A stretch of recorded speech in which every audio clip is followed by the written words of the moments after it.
The hold music is awesome. Fantastic. I mean, and it's so funny because I've listened to my hold music now for 14 years and I'm like, it's got to change. After listening to Thycotic's hold music, you've set the standard now, Jonathan. Hello, and you are listening to Bill Murphy's Red Zone podcast. If you are listening for the first time, I interview leaders who inspire me in the areas of hardcore IT security, IT business leadership, innovation, creativity, entrepreneurship, and fearless living principles. Welcome to the show.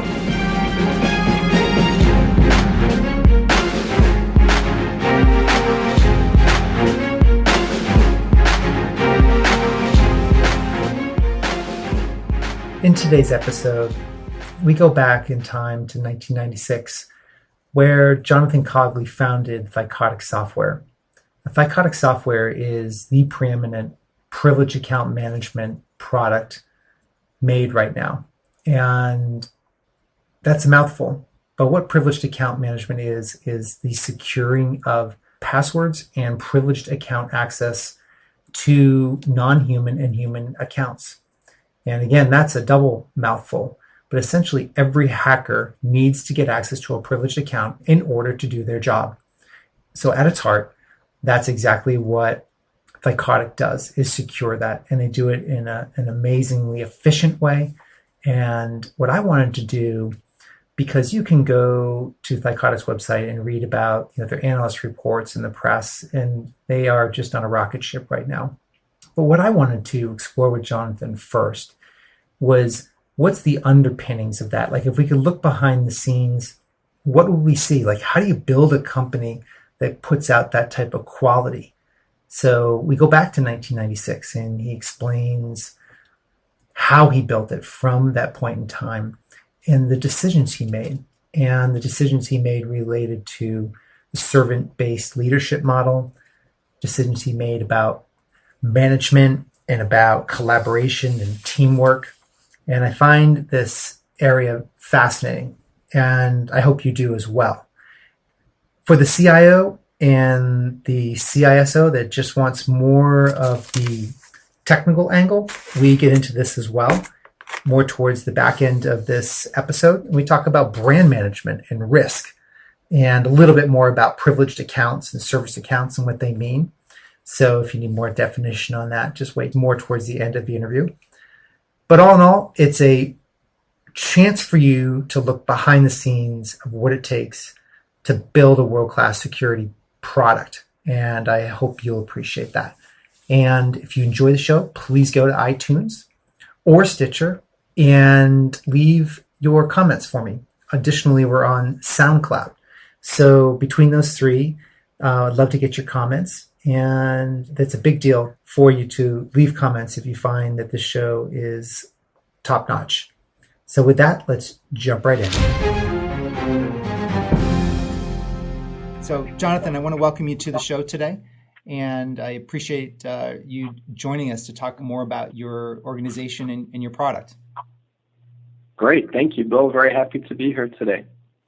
So I'd love to get into the product, and we definitely will, and would love to get into your thoughts about the industry.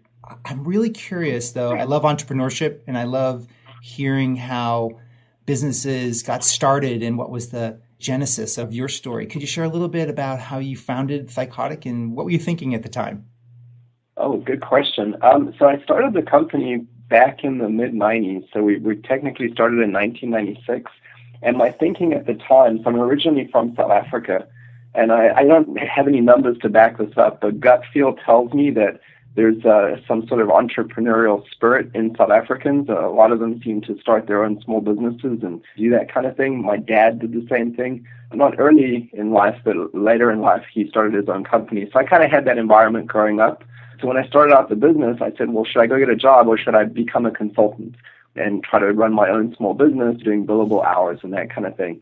And so that's what I started in 96, and I landed up in programming. So, software engineering, kind of a whole different story there. My background, my education is not originally there. It was all in biologies and all sorts of other things. But anyway, so I ended up doing consulting for a time, and what I discovered was I enjoyed the people side of it, the team management, bringing software engineers together and helping them be more effective at solving problems or collaborating together or just getting deadlines, right? It's so often it's aligning everyone in the same direction to meet a project deadline. And so that was kind of the initial thing, was like, hey, can I make a business out of this? And then around about 2003, I started looking at it and going, well, this is great what I'm doing with this consulting, but it's still just me. It's just this one consultant. And I said, how can I take it to the next level? And it seemed logical to say, well, is there a way I can create more of me, more of these consulting people, and come in and help and do bigger and better things? And that was actually the time that I moved as well. I moved to the Washington, D.C. market to try to find a business area climate that was more conducive to a consulting company that could grow. And I guess quick few steps forward. So the business to some extent took off, still only a couple of people doing billable work. And as I was going through how to scale this business and what to do, I realized that the consulting was just too difficult to scale. And so the next step in late 2004, early 2005 was to say, well, I'm getting some bench time with folks coming off projects and trying to scale up this consulting work. Can we build software products? If so, what would we build and what would that look like? And we tried a couple, and as you always do, you have some failures. And then our first hit, if you will, was our password management tool. So the Secret Server product was launched the end of 2005, and it was just a massive change for the business. How can we now scale this with product revenue? How can we get more customers but not necessarily have to grow our number of employees at the scale at which we're adding customers? And so that was kind of the whole thing, and it was a bit of an experiment and lots of late nights and everything else. And now it's 2015, and it's quite amazing to look back on. Yeah, I love hearing that, how the genesis of that happened, because what a clever way to take consultants that have some bench time that aren't being optimized, and then you had the creative idea to build software products while they were not consulting, and that's what a great way to optimize your staff. Thank you. Yeah, it was a challenge too, and you try to figure out. We're actually going through an exercise right now. We have a little book club I start from time to time in the company. We're doing a book right now, and we're focusing on core competencies and capabilities. And we've had a discussion this morning, and it comes back to it again. We think one of the core competencies of the company is we really deeply understand software engineering and how to do it well with a competitive advantage. And it's odd because these days we almost don't really consider ourselves a software engineering company, because we spend most of our time talking about IT security, not really about software engineering. But some of those core competencies allow us, I think, to be more successful in the space. No, I really agree with you there, because I've had to feel the effects of installing and supporting the product in the marketplace. And it's been very, very rarely over the past 20 years have I received feedback from people that have been raving about the product after install. Usually it takes permutations of tweaking and tuning to get right, but it's clearly been designed with that engineering mindset, with that attention to detail. One of the things that we thought about early on is we said, well, I guess to be fair too, we weren't entirely new to security when we launched the product back in 2005. We've done a lot of application security audits as part of our consulting, so we knew what to build and what to avoid from an application security perspective. But one of the things that was apparent to us was we said, well, there's inevitably going to be bugs in the software, and there are going to be security bugs and things that we're not going to be proud of and we're going to have to fix and make it better. We said, but the last thing we would want is the customer to have to go through pain for an upgrade because of a bug that we're trying to fix.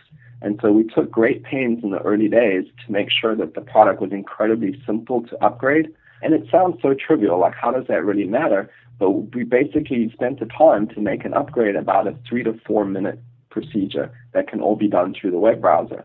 And back in 2005, I think that was fairly radical. Even today, we get compliments on it. But I think that investment up front has been so valuable, because now customers, granted, they still often have to submit change control. They have to do things in their test environment, everything else, to approve the new version before they can really start using it. But at least there's no technical pain. It only takes a couple minutes to get that upgrade and start your test cycle.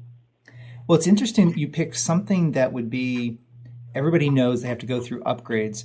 and everybody's used to pain. But it's interesting how you've taken that really common process and really focused on making it elegant and making it simple and making it easy on the customer.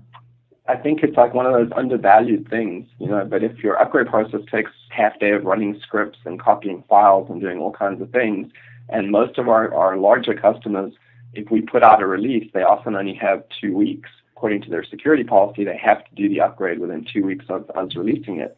So if that's a half day that you're forcing on the customer at such short notice, that's horrendous, right? Whereas if it's at least, a quick, fast procedure, that saves them enormous amounts of time. Oh, I would agree. It's sort of like when you go into some businesses, when you walk in the front door to their lobby and they've gotten to like painstaking detail to go through the greeting process. Like, would you like coffee? Would you like water? Would you like to sit over here? And then other companies you walk in and they just kind of send you to the seat. So it's really that attention to detail. It's the story that you're referring to on this upgrade piece is so clever, so important. I have another question regarding this collaboration. So you learned some things early on with the consulting business, but I think you've taken it to a new level, this collaboration, and I haven't seen it in really East Coast companies as much as on the West Coast. When I visited last year out in Silicon Valley and was visiting some of their startup incubators they have a place called the Hacker Dojo, they really support that collaborative environment. Is this grown organically for you, this need to have these teams, this team approach, or is it something that you just learned through book knowledge? I think for me, it has its roots definitely on the consulting side. And I think it's actually changed my management style quite a bit too. So a typical engagement for me back in late 90s, early 2000s would have been to go into a company as somewhat of an expert, kind of known in the community as a really solid programming guy who could come in and help out. Did a lot of community talks and things like that. So people often knew who I was. But I would end up going into a company to fix some problem, to come in and help their software engineering team. And even though I had the credibility from the community, I often had no authority. It's a classic consultant, right? You come in and you tell the customer what they should do, you give them your advice, but you have no power that they will actually implement it or do any of the things that you say. Oftentimes, the existing team is resistant to you because they see you as, why are you coming in to meddle with us? We know how to do this. So it requires quite a bit of soft skills when you come in to be able to get people to realize that you're just there to help them. And then if you do your job well, you're really going to focus on making them look good. My job as a consultant is just to facilitate things and make things easier. There's no point in me taking the credit for it, right? That's just going to get more resistance from the team. So I have to really be very collaborative and get the team to work together better, see the results, show them success. And then for me, that means, extended contract, increase in rates or more work, whatever it might be.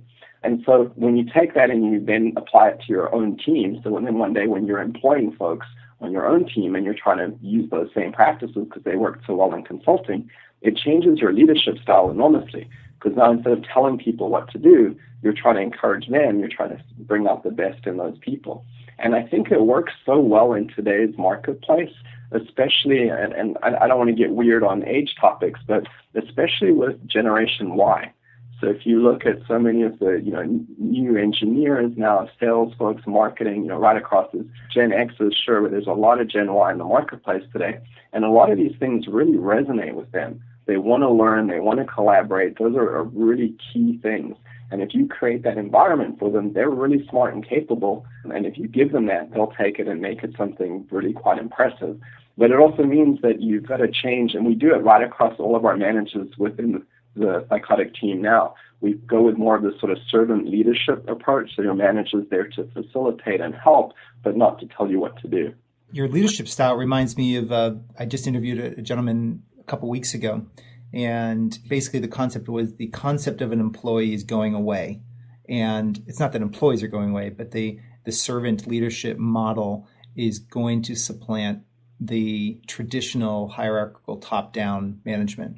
And it's really interesting that you've taken that on because I think it has an impact in the quality of the product going out. Definitely. I think you get more ownership from the team. They take a lot more pride in their work output. They feel a lot more empowered to actually make a difference and do things. I think it also really helps the business too because you scale better. Again, if you're going to hire really smart, capable people, and then you're going to tell them what to do. What's the point of that, right? Rather bring them in, show them the boundaries, or whatever absolutely has to be there, and then give them the tools and the environment that they need, let them go out and do smart things and be successful. And the results are quite amazing if you take that approach. So how did you stay focused? And what I mean by that question is, so as a consultant-oriented company, you could you're solving different problems and you sort of have a different challenge sometimes every month, especially in the software world. So how did you mentally stay disciplined and then organizationally stay disciplined to stay the course with password management? That's a good question. Back in the early days, we sort of didn't really. We did jump a lot from project to project. So there were different things that we tried before our password management tool. I think there's actually a funny video. I dug it up and found it for the team a couple months ago. We used to tape all of our internal discussions and presentations for learning purposes. But there's a segment of me back in, I think it's early 2006, and it's me explaining to our consulting team why we have to go product and how it will work and how it will help the business and all the scaling and so on. But I think that was the thing. We were just trying different stuff. We knew we needed to do something with product. And I think the real eye-opener for us with Secret Server is we started getting international customers that were buying the product. And, at the time, there wasn't huge amounts of money, but they might be spending, $2,000 on licensing. And this was a company we'd never heard of. And just sort of a light went on, and we said, we're onto something here. We've seen the first little sniff of success. What happened was we had, a couple customers, and they dropped a few $1,000s buying our product, and we'd never even heard of them. And we said, wait, this is it. We're onto something. And I think that really helped us stay the course. We said, if we can focus on how did they find us, what was the success there, what's the value that they're seeing, and now how can we amplify that, we can really turn this from being a very small part of our business to being the entire business. And it's, obviously it's taken years and years to get there, but that little indications of success are really helpful. So we started talking about this. I started talking about identity management back in the mid 2000s, and it was a very complex topic for mid-market customers to really understand what that meant. The big boys were doing it, but the small to mediums, the 100-person to 5,000 employee range it was too much. They couldn't grasp this, and it was too complex. What I loved is that you were taking something that was very complex and keeping it very, very simple. And the danger for CIOs is that it's so darn simple, the concept, but they don't realize how much complexity that you've taken away from them to make it into a simple tool that manages a wide degree of enterprise complexity. Have you thought about it from that angle? Yeah, I think so. I think, unfortunately, the marketing folks across our industry don't really help in this area because they always want to sell, the next shiny thing. And so they try to make it sound bigger and more complicated, and they use, lots of jargon and fancy terms.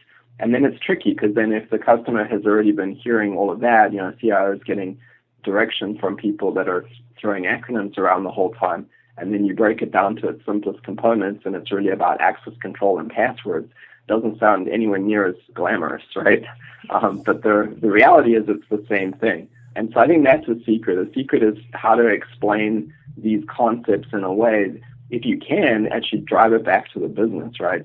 So a lot of our language in the last few years has changed a lot more to talking about risk, thinking about what the risks are, helping them understand the complexity of their infrastructure in simple terms. So we talk about it a lot as things like human accounts. So, credentials or accounts that represent people, and people get that. It makes sense. It's the stuff you log in with and use every day. And then we think about it, too, as non-human accounts.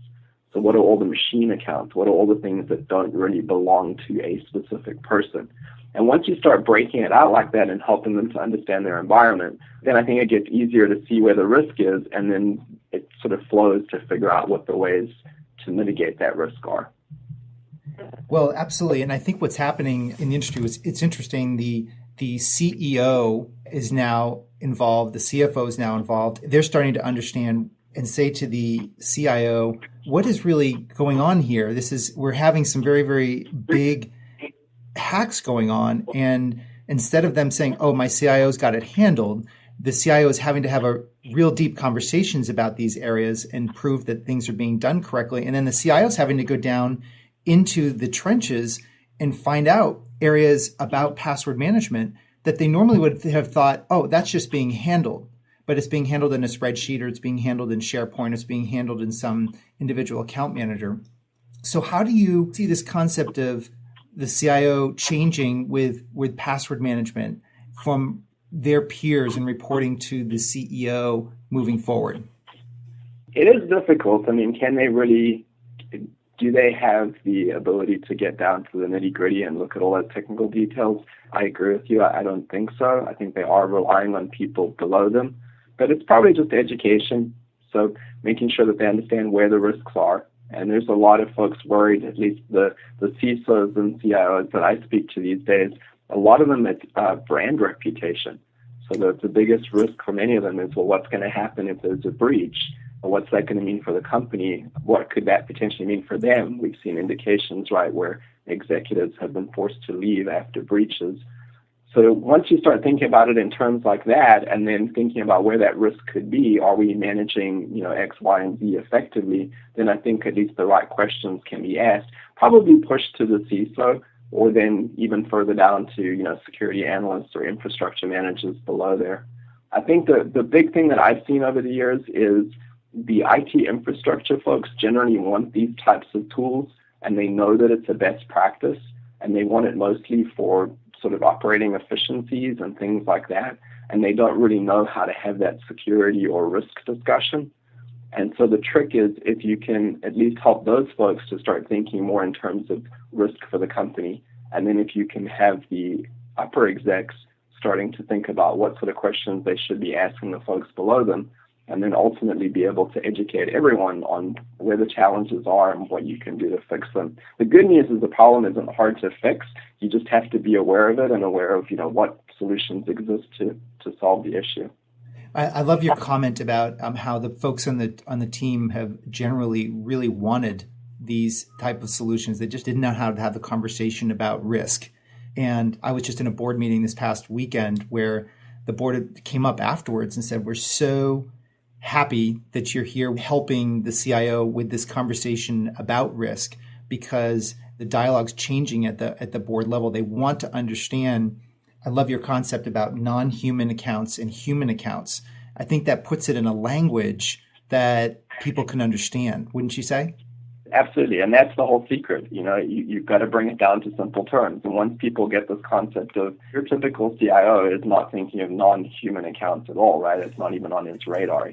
If he thinks about it hard, he probably acknowledges that those things probably exist, but he probably doesn't know the answers to how they're being managed. And then the real scary part is, as soon as you start talking risk, that's where the risk is. The risk very frequently is not with the human accounts. It's with all the privileged accounts. And if you can put it in simple terms and people understand what things are, then stuff happens and things get done. All too often, the IT infrastructure folks don't communicate that well enough, and then they wonder why they're struggling to get the budgets or the resources that they need. It's like, well, you haven't put it in terms that the business can understand, and you haven't explained it in a way that it would be a priority for the business. Okay, so this is not going to be a complete deep dive and technical, but I think we need to get a couple definitions straight for the CISOs and the CIOs that are making decisions, and so where this risk lies. So we all know that an administrator, or maybe 5 administrators, has an admin access to certain systems. That seems to be, everybody gets that concept. But can you explain what a service account is and a privileged account is, and the risk that presents to an organization? Sure, absolutely. So if we think of it as far as, we said human accounts, those map to people. It's what you log into your laptop or your workstation with, your AD accounts, those types of things. Those are generally pretty well managed, right? There's password complexity requirements on domain controllers. You have to change it every 30 days, every 90 days, all that kind of stuff. Disabling accounts when people leave. Most of that part of the world is handled. The real risk comes in with these non-human accounts. So, what do the machines use to talk to each other? When federated identity like AD or LDAP is not working or hasn't been set up yet on a particular system, what credentials do you use to access it. And it's almost always, enable passwords on Cisco devices, local admin passwords, Unix root passwords. All these non-human accounts have enormous rights on these systems and devices, and they're used primarily just to configure them and help set them up. So now let's think of risk, given that landscape, let's think of risk from two perspectives. Let's think of it from an insider.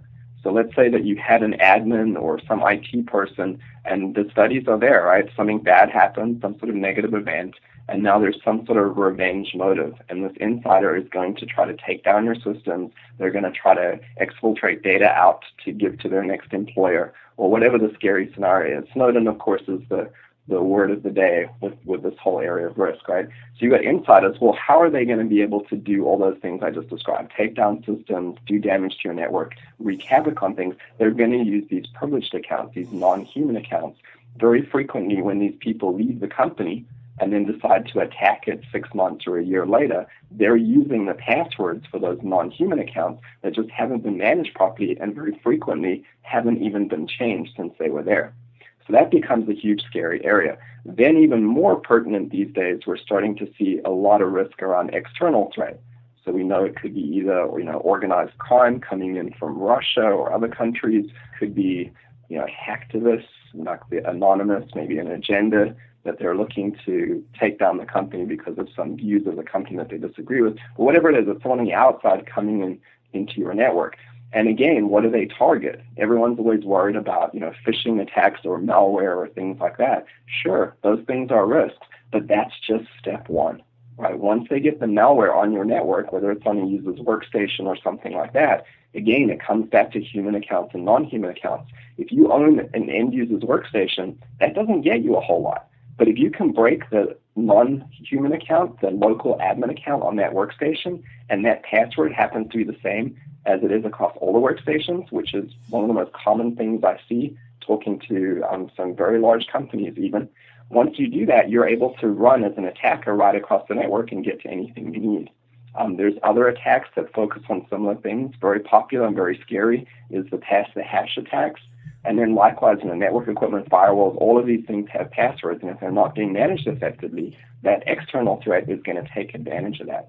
And so really, you can break down the risk into those two areas. Insiders, you may or may not be worried about them, but even if you have nothing to fear from insiders, if you don't have the right controls in place, the external threat is going to take advantage of that as well. On top of all of that whole scenario, you can then layer, compliance and regulations on top of that, which isn't necessarily directly related to security, right? It's going to be more checking the boxes and doing things you have to do. But if you've got the insider and external threat covered, more than likely you've already met your compliance requirements. Well, you're absolutely right, and the compliance piece is really shifting quite a bit. Literally PCI has a published graph now where they know that people basically, if the compliance audit's due in July, that the teams are basically hustling their buns off to fill out their 3-ring binders to get it ready for the auditor coming in July. And then their security stance raises for about 30 days and then falls off the cliff when the auditor leaves.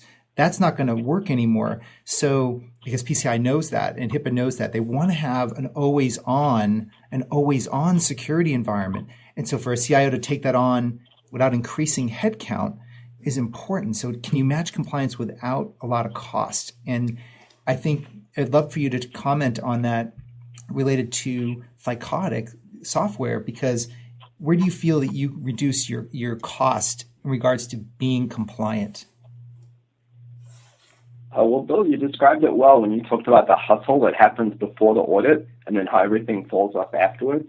And so if you assess that cost in that, scrambling to get everything covered right before the auditor, get all the reports you need and make sure everything's in place, there's an enormous human cost, right, and just the amount of effort involved. And if you look at what software solutions can bring, if they're effective and deployed correctly and provide the right value, it's automation.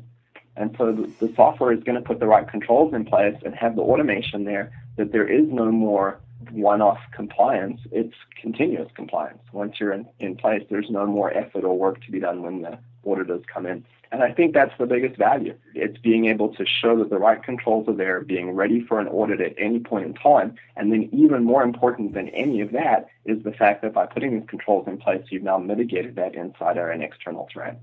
It's interesting that insider piece hit home a couple weeks ago. We got a call on a Friday by a customer that had about 600 or so users that a hacker had, we think, an external or an employee who actually mimicked the account, hacked the account of one of the senior VPs and send out inflammatory messages to to the whole company. And so that person didn't elevate their own privileges, but actually just hacked someone else's account to do that. And what's interesting is I love that have designed your system so that not only do you have this vault that intelligently manages passwords, but I'd love for you to talk about the access control and the authentication options that someone has so that there's a layering of access into different high-risk privileges. Sure, makes sense. Yeah, so if you think about it, I mean, that scenario you described there was protecting someone's mailbox, so that would probably map a little bit more back to the human accounts. A lot of customers were seeing it, they're doing something similar on the brand management side again with things like Twitter accounts. And so it's not exactly the sort of account you think of when you think of privileged accounts, at least it's not the first type of account you think of. But if you think about it, what that account represents and the impact it can have with the customer base and the press and everything else, it's enormous and needs to be protected very closely. And so we're starting to see more conversations these days where now the chief marketing officer is actually getting involved with IT security and saying, well, how can I protect these critical accounts to the brand and be able to put those in the vault and control access to them? And so it's the same kind of concept. They'll often have, different marketing programs, different folks moving in and out of different teams. Certain people need access to certain passwords for some period of time, and then they move on to a different project and no longer need access. And those are all, controlled through the vault. Typically, customers are doing that just by integrating the vault with Active Directory and then doing access control, who can see what, who has access to which passwords and which accounts based on their Active Directory group membership. So it's a pretty kind of easy, hands-off way to do it. And it starts to make the password sort of less important. It's just managed the same way you manage access to a file share, right? You use NTFS permissions. You either have access to those files or you don't. Now the vault behaves the same way.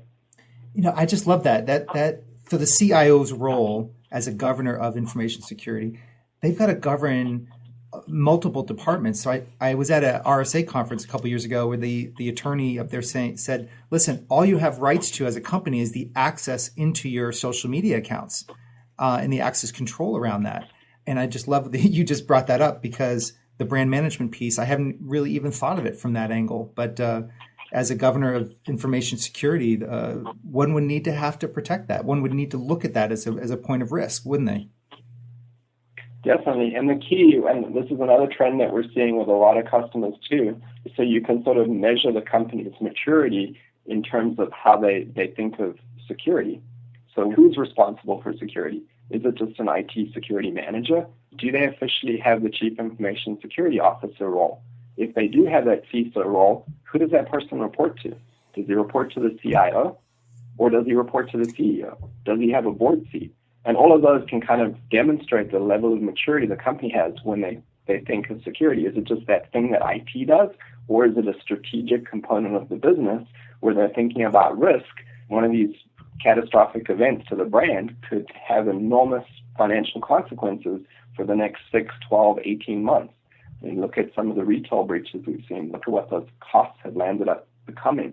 And if they're not taking security seriously, they're just leaving themselves wide open to that. Well, I really appreciate having you on the show. I think this has been huge education I know I've learned a bunch from you, Jonathan, and we've covered everything from the genesis of your company to your management philosophy to the product itself to the industry needs of compliance and the officer's role. Do you have anything that you think we've left out that you want to make sure we cover before we wrap this up? A big thing that I would suggest to CIOs and CISOs and anyone in that sort of strategic decision-making role, I know what I hear all the time is that it's about priorities, and it's always about figuring out you've got limited resources. What do you decide to tackle next?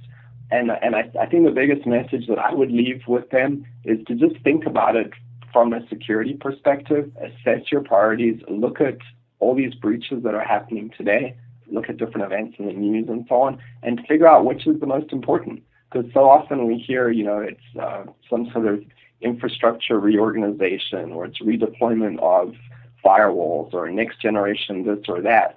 But at the same time, these same companies don't have the basics in place.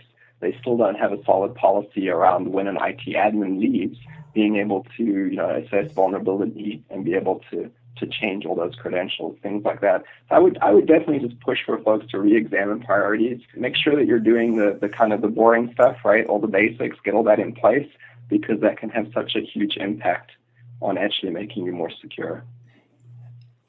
Well, that final point is so darn important, the basics. And that's why I asked you earlier on, how have you been able to stay focused on this basic element so long? Because human error is the primary cause of breaches. It's a human error issue. It's the same. It's at hospitals, it's human error, and it's in IT security, it's human error. So I definitely love that last comment you had, because I think it's really big time related to passwords and to the management of risk in the enterprise and choosing those priorities. Well, thank you very much, Jonathan, and I appreciate you being on the show. And how can people learn more about Thycotic? Is there a site that they should go to? Is there where can they learn the most information about you? We have lots of the typical resources available. So obviously, there's the website, just thycotic.com. There's also, our team maintains a pretty interesting blog.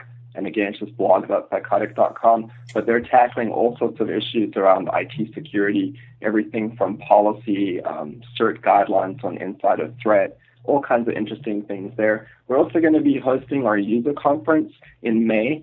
So it's going to be in Chicago on May 4th. It's a full day of interaction with our customers all coming together. We're going to be focusing a lot on security hardening and best practices. We're also going to have a pretty exciting customer panel where folks can share experiences, talk about what's worked for them, those types of things. And then, of course, we're on social as well. So you can check us out on Facebook and also on Twitter. Well, I'm going to definitely put links on the show notes for your user conference and your blog and all of the items you just mentioned, so that our listeners can go there and learn more information about Thycotic. I hope you enjoyed episode number 12 with Jonathan Cogley. I'm going to be leaving show notes on two spots, one on my LinkedIn blog, which you can find under Bill Murphy, and also on our blog site. I'm going to leave show notes there as well. And that is at redzonetech.net/podcasts. That's redzonetech.net/podcasts. So if you want to get into more of the specifics, link out to where Jonathan is and how to reach him, that's how you can find it. Also, a special thanks to our sponsor, the CIO Scoreboard, which makes a SaaS product that helps CIOs manage their IT security portfolio across 49 different areas and allows them to be able to communicate across a framework to their employees and to their direct reports, and then be able to use the data gathered to create interesting graphs and summaries for the CEO, CFO, and board. So with that, I look forward to seeing you on the next episode. So there you have it. This wraps another episode of Bill Murphy's Red Zone podcast. To get all the relevant show notes, please go to our blog at www.redzonetech.net/podcast. Additionally, make sure you go to iTunes and leave your comments in iTunes about the show. This helps our show rankings enormously, and it helps support the show. Until next time, I appreciate you very much for listening. Thank you.